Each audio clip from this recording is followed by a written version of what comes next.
क्या आपके घर के आसपास भी कोई पीपल या कोई मंदिर है या कोई धर्म स्थान है? क्या आपको पता है ये सब के सब चीज़ें कहीं ना कहीं आपके ऊपर एक पितृदोष का लक्षण बनती हैं, पर ये किसी न किसी मकसद से आपके घर के आसपास होते हैं। पीपल जो कि हमारे लिए पूज्य है, कोई धर्म स्थान जो कि हमारे लिए पूज्य होता है, कुछ ना कुछ कारण से आपके घर के आसपास आते हैं और आपके ऊपर, आपके परिवार के ऊपर कहीं ना कहीं पितृदोष का साया भी होता है। क्योंकि ये चीज़ें ऐसे ही आपके घर के आसपास नहीं आई, कुछ ना कुछ कारण है। उसी कारण को हम समझ नहीं पाते हैं और जीवन में परेशानियां झेलते हैं और परेशानियों के लिए इधर उधर भटकते हैं और आपकी परेशानी का हल आपके घर के पास ही होता है। तो आज हम समझते हैं कि किस तरह से आपके घर के आसपास कोई भी पीपल या धर्म स्थान किस तरह से आपके ऊपर से पितृदोष के साये को दूर कर सकता है। नमस्कार दोस्तों, मैं सुभाष शर्मा चंडीगढ़ से लाल किताब के ज्ञान में आपका स्वागत करता हूं। दोस्तों, जैसा कि हम जानते हैं कि जब कई बार आपने देखा होगा कि कभी कभी कोई चीज़ हमारे पास ही पड़ी होती है पर हम उसको ढूंढते रहते हैं, इधर उधर ढूंढते रहते हैं। इसी तरह से आपके जीवन में परेशानियों का उपाय बस आपके घर से निकलते ही होता है। आपके घर से निकलते ही बाहर आपके घर के आसपास पीपल का पेड़ है या फिर कोई धर्म स्थान है, तो यही है वो आपके लिए परेशानियों का निवारण का स्थान। पर हम कहीं ना कहीं हम दिमाग में इतनी परेशानियां लेके इधर उधर भटकते हैं, कहीं इधर जा रहे हैं उपाय के लिए, कहीं उधर पंडित के पास जा रहे हैं, कहीं इधर पूछ रहे हैं, कहीं उधर पूछ रहे हैं, पर अपने घर के आसपास किसी भी तरह से पीपल या फिर धर्म स्थान की तरफ हमारा ध्यान ही नहीं जाता। तो सबसे पहले हम समझते हैं कि पितृदोष जब लगता है तो कहाँ तक उसकी चोट पहुँचती है। पितृदोष ज़रूरी नहीं कि परिवार के बड़े व्यक्ति पर ही लगेगा, यानी कि आपका परिवार है, आपके चाचा ताऊ और भी लोग हैं, तो ये नहीं कि पितृदोष सबसे बड़ा जो मुखिया होगा उसी पर होगा। नहीं, एक व्यक्ति में, चाहे वो परिवार के किसी भी व्यक्ति की कुंडली में अगर पितृदोष है तो वो पूरे परिवार पर माना जाएगा। क्यों? क्योंकि खून का संबंध जहाँ तक होगा पितृदोष की चोट वहाँ तक होगी।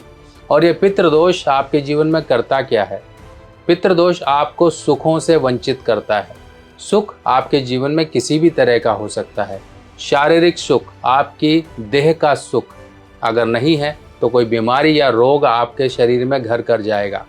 आपके जीवन में हर समय रुकावटें और परेशानियां आना और लोगों के मुकाबले आप कहीं ना कहीं पिछड़े हुए हो। पिछड़े हुए कैसे? यानी कि आपके यार दोस्त तो अच्छी जगह सेट हो गए, पर आप आज के दिन भी इतना जीवन में स्ट्रगल कर रहे हो, इतनी मेहनत कर रहे हो, दौड़ धूप कर रहे हो, पर आपका बनता कुछ नहीं है। 4 तरह के काम कर रखे हैं, फिर भी आपको वहाँ से कोई मुनाफा नहीं होता है।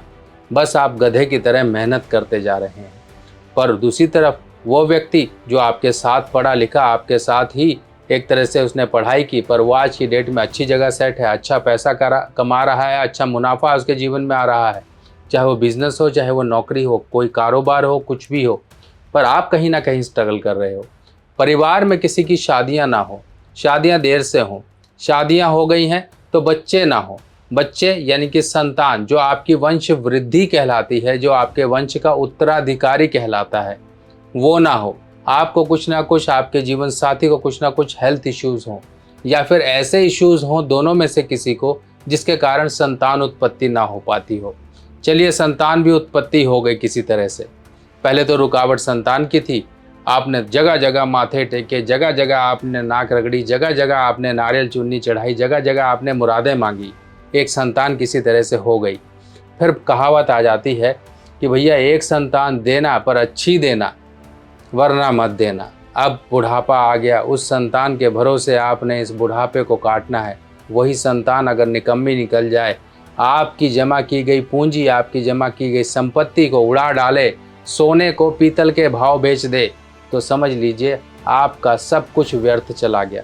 इस समय में, बुढ़ापे में, जब आप संतान सुख तलाशते हो, उस समय वो सुख ना मिले, यही वो सुख है जो आपके जीवन में पितृदोष के कारण खराब हो जाता है। तो आपका सुख किसी न किसी कारण से खराब हो रहा है, आपके जीवन में सुख नहीं हो रहा है। अब कहीं ना कहीं तो आपको सुख तलाशना है।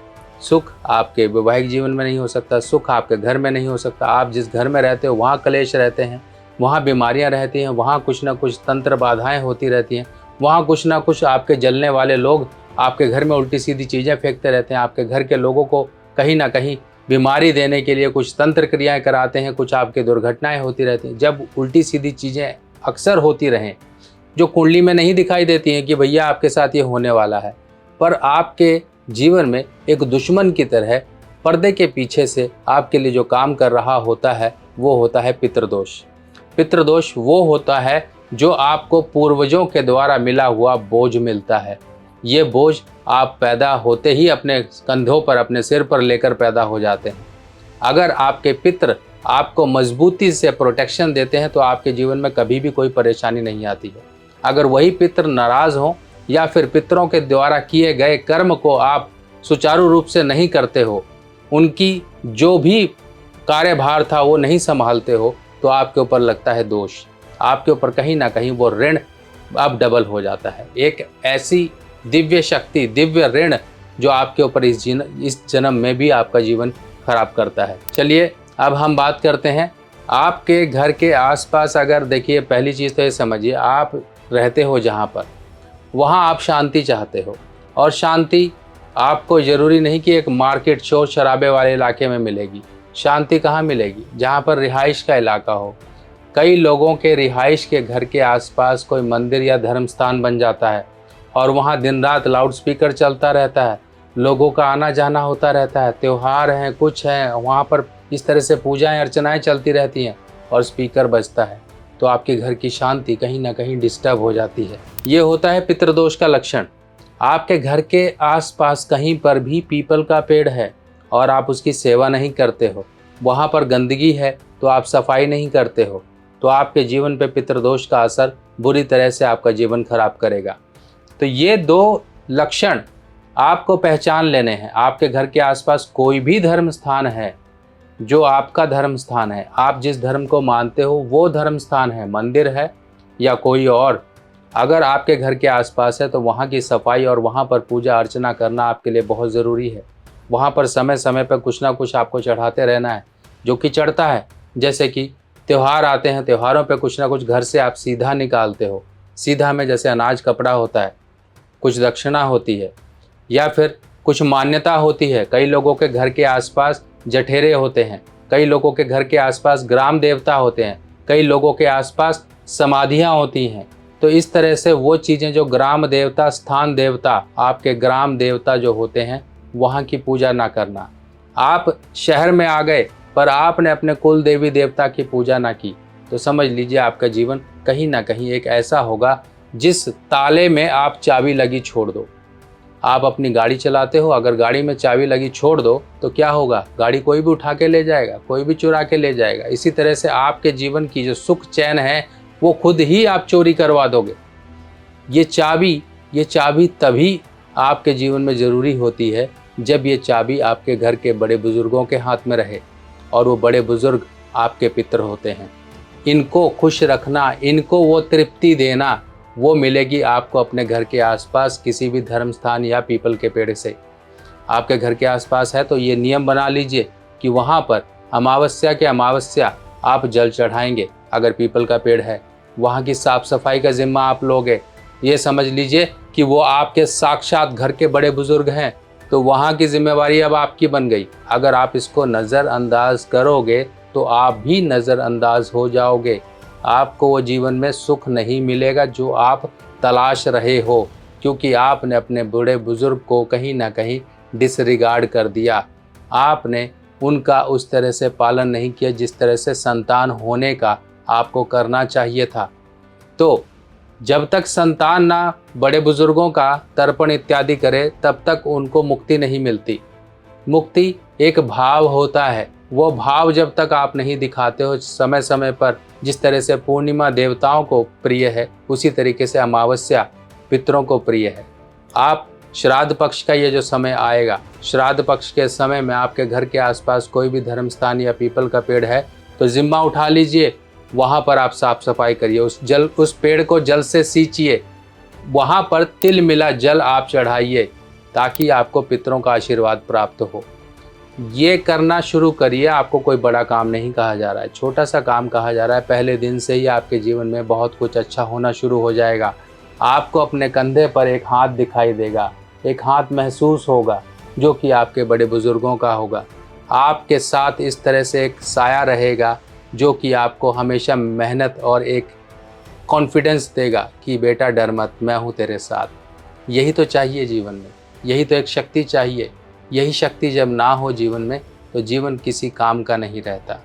जब एक मानसिक रूप से आप मजबूत रहोगे तो जीवन में हर चीज़ें कर पाओगे। यही वो दिमाग है, यही वो खोपड़ी है जिसके अंदर सब कुछ चलता है। अगर यही कमज़ोर हो गया तो एक बिल्डिंग, समझ लीजिए ऐसी बिल्डिंग होती है वो जो कि कभी भी गिर सकती है। पर आपकी बिल्डिंग तो मजबूत रहनी चाहिए। वो मजबूती आपको दिव्य शक्ति पितरों के रूप से मिलती है। तो दोस्तों, ये श्राद्ध पक्ष के जो दिन हैं इनको ऐसे ही ना जाने दीजिए। इनको आप कुछ ना कुछ अपनी तरफ से ईमानदारी से आप पितरों के लिए करिए। चाहे तर्पण करिए, पूजा पाठ करिए, उनके लिए दान दक्षिणा करिए। उनके लिए आप चींटियों, कौवों, कुत्तों, मछलियों को कुछ ना कुछ दीजिए। आप जितना इस समय उनके लिए कर लेंगे उतना ही आपको पुण्य फल की प्राप्ति होगी और पूरा वर्ष आपका खुश मिजाजी से बीतेगा। ये नहीं कि आप दुख दरिद्रता से जी रहे हो। इस दीपावली अपने घर में बुलाएं साक्षात माँ लक्ष्मी को। और प्रत्येक वर्ष की तरह इस वर्ष भी आपके लिए धन लक्ष्मी पोटली तैयार की गई हैं और इन पोटलियों का काम शुरू हो चुका है, तैयारी हो रही है। आप लोगों को मंगाने के लिए ये इन्फॉर्मेशन दी जा रही है कि अपनी पोटली को जल्दी से जल्दी बुक करा लीजिए, क्योंकि नवरात्रि के समय में इन पोटलियों को सिद्ध करके आपके एड्रेस पर भेजा जाएगा। इनके अंदर वो दिव्य सामग्रियाँ होती हैं जिनको सही मंत्रों और सही तरीके से प्राण प्रतिष्ठा अगर कर दिया जाए और आपके घर के लॉकर में रख दिया जाए तो ये आपके धन में वृद्धि करती हैं। आपके जीवन में चल रही अनेकों प्रकार से जो कि समस्याएं केवल और केवल धन के कारण आ रही हैं, उन धन की समस्याओं को दूर करके आपके जीवन में लेकर आती हैं माँ लक्ष्मी का आशीर्वाद और आपके जीवन में सुख समृद्धि। माँ लक्ष्मी पोटली को बुक कराने के लिए आपको अपना नाम, एड्रेस, गोत्र इत्यादि बताना होगा। बुक कराने के लिए मेरा व्हाट्सएप नंबर ये है और ये पोटलियाँ लिमिटेड होती हैं हमारे पास। समय रहते ही अगर आप इनको मंगा लेंगे तो कहीं ना कहीं आपका ही फायदा होगा, नहीं तो बाद में ये पोटलियाँ नहीं मिलती हैं, क्योंकि हर एक चीज़ का समय होता है। अब लाल किताब के उपायों की सामग्री लेना हुआ बहुत आसान। लाल किताब के सभी उपाय की सामग्री अब मेरी व्हाट्सएप कैटलॉग पर उपलब्ध है और लाल किताब सामग्री देखने के लिए मोबाइल में आपको इस निशान पर टैप करना है। इस निशान पर जैसे ही क्लिक करोगे मेरी व्हाट्सएप कैटलॉग आपके सामने खुल जाएगी और जो भी सामान आपको चाहिए इसमें सभी सामान मूल्य के साथ दिए गए हैं। और आप सभी लोगों को ये भी जानकारी दे दी जाए, ये सभी सामान सभी मेरी निगरानी में तैयार होते हैं और प्रॉपर तरीके से लाल किताब के जिस तरह से उपाय के तहत चीज़ों को तैयार करना होता है उसी तरह तैयार किया जाता है, ताकि आपको उपाय का पूर्ण फल प्राप्त हो सके। बाकी इस तरह की और जानकारियाँ भी हैं जो आपके जीवन में खुशियाँ लाएंगी और वो लेकर मैं अपनी नई वीडियो में फिर हाजिर होऊंगा। तब तक के लिए अपने सुभाष भाई को आज्ञा दीजिए। नमस्कार।